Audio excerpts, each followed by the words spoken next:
Hey guys, I'm your host Random Guy 12345, and today we are going to take a look at a crazy theory about Saitama being a holder one for all.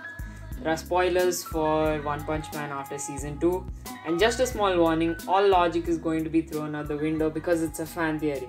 With that out of the way, let's begin, shall we? Before starting, One for All is a quirk that stockpiles power and has the power to get passed on to another user if the current user allows it.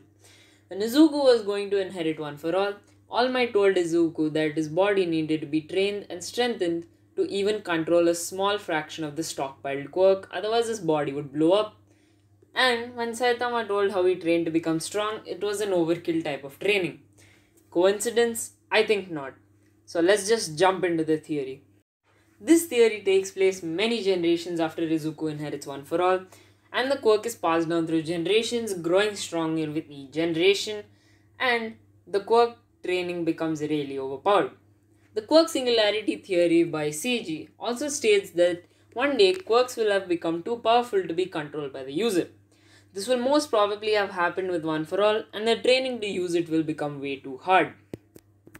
So, Saitama was originally in the My Hero Academia universe, and he inherited One for All, and his body was still too weak to even use a fraction of One for All. But he wanted to be a hero who could defeat villains with one punch, and this is possible considering the crazy amount of power that One for All will have accumulated.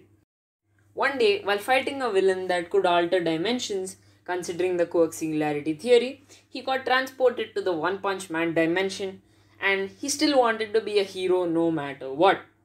In order to harness the power of One for All, or even a fraction of it, he trained like crazy. 100 push-ups, 100 sit-ups, 100 squats, and a 10-kilometer run for 3 years, and he fought monsters to increase his combat ability and harnessed One for All strength, though only a fraction of it. To support this fact, he used a fraction of One for All after defeating Boros. Boros says that Saitama still had strength to spare. This shows that One for All has become really overpowered. So this says that Saitama still had to use the full potential of One for All and had gotten bored considering the amount of strength that he used, even though only a fraction of it. This theory is pretty crazy, but there have been My Hero Academia references in the manga of One Punch Man. If you want to know how strong Saitama is, he countered a move from Boros that was supposed to vaporize Earth's surface and defeated the monster King Orochi with a single punch.